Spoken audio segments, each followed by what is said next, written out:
बुद्ध के बारे में कुछ चर्चा करेंगे। महात्मा बुद्ध नेपाल में जन्मे थे, मगर उन्होंने एनलाइटनमेंट भारत के बोध गया में अर्जित किया था। वे शाक्य मुनि कहे जाते थे क्योंकि शाक्य वंश में इनका जन्म हुआ था। यह छोटा सा राज्य था जिसका नाम भी भारत के जनपदों में नहीं आता। बुद्ध का निर्वाण काल 500 बीसी से 600 बीसी के बीच माना जाता है। गौतम बहुत संवेदनशील युवक थे। वे 19 वर्ष की यौवनावस्था में घर से निकल पड़े। वे आध्यात्मिक खोज में निकले थे कि जीवन में दुख क्यों आते हैं। बुढ़ापे, बीमारी और मृत्यु से सभी दुखी होते हैं। ये तीनों चीज़ें मनुष्य को घेर लेती हैं और यही मनुष्य का भाग्य भी है। इसे वह उपेक्षित नहीं कर सकता। वे मनुष्य के पूर्वाग्रह और अहंकार से बहुत दुखी थे। उन्हें ज्ञात हुआ कि कहीं भी सच्चा सुख नहीं है जब तक इन मनोविकारों का कोई समाधान नहीं निकल जाता। वे मनोविकार जो मानव में स्वतः ही आ जाते हैं। यहीं से उनकी आध्यात्मिक यात्रा शुरू हुई। उन्होंने साधु बनने की सोची कि शायद इस पद पर चलकर वे मानव के लिए किसी ऐसी आध्यात्मिक राह की खोज कर सकें जो मानव मात्र को सुखी कर सके। उन्हें किस तरह इस पथ पर चलने से रोका गया, इसकी भी अनेक कहानियाँ मिलती हैं। शायद वे बाद में जोड़ी गई हों, मगर यह सत्य है कि बुद्ध ने मनुष्य की नैसर्गिक पीड़ा को समझा और मानवीयता की पराकाष्ठा पर स्थित रहकर सत्य की खोज में जुट गए।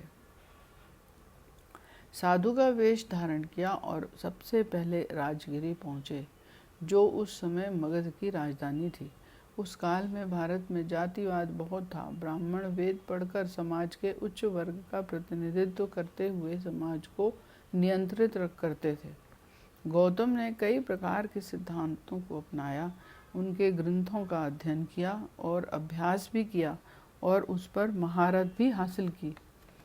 यह सिद्धांत था, सांसारिक लगावों से अलग होकर ही दुख से मुक्ति पाई जा सकती है। मगर उन्हें इससे संतुष्टि नहीं हुई, क्योंकि वे तो मानव मात्र को दुखों से मुक्ति का मार्ग खोज रहे थे।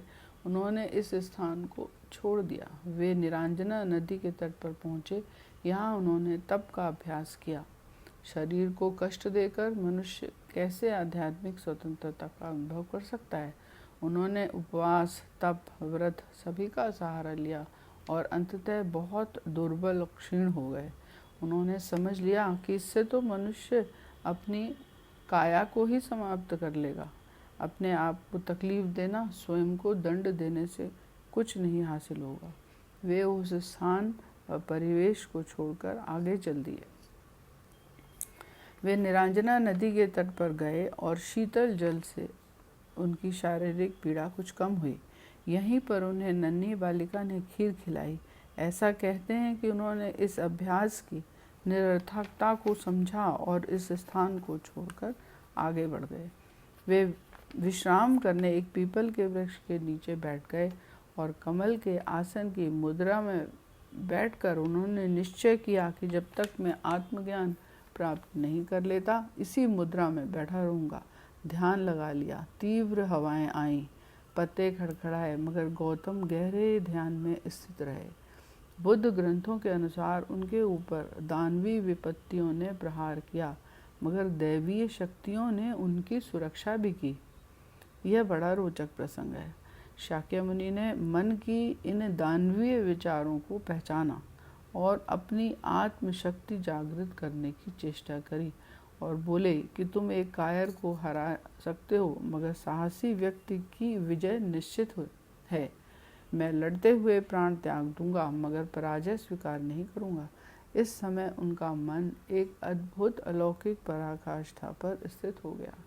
रात की काली चादर पसरी रही, मगर अनगिनत तारों की जगमगाहट में निर्मल आभा दीप्त हो उठे।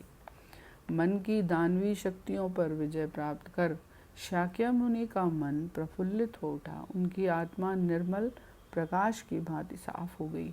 वे अपने भूतकाल को देखने लगे, अपने कर्म का सारा घटना चक्र सामने आने लगा। उन्हें अपने पिछले जन्म दिखने लगे और उन्होंने अनगिनत संसार को बनते और बिगड़ते देखा। उनका वर्तमान, जिसमें वे पीपल के वृक्ष के नीचे बैठे हैं, ये सब अनगिनत जन्म मृत्यु का चक्र है, जिसका कोई अंत नहीं, जिसका कोई आरंभ नहीं, अंत नहीं। अंततः वे प्रकृति के अनवरत क्रम को समझ गए, जिसमें भूत, वर्तमान और भविष्य का जीवन क्रम गतिमान रहता है। इस क्षण में उनके सारे भय और शंकाएं समाप्त हो गईं, जो उनके जीवन चक्रों की गहराई में कहीं बसी हुई थी। वे गहराई में स्थित चरम बिंदु पर पहुंच गए, जहां उनका अस्तित्व उस प्रकाश में आया था।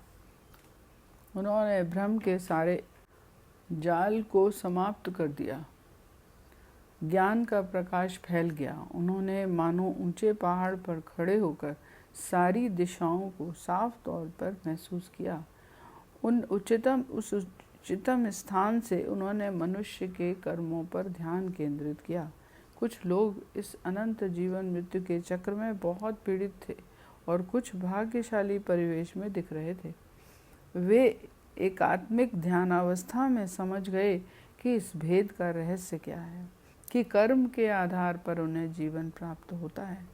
इस जीवन को देखकर हम पिछले जन्म के कर्मों का पता पा सकते हैं, जबकि भविष्य की बुनियाद हमारे आज के कर्म हैं।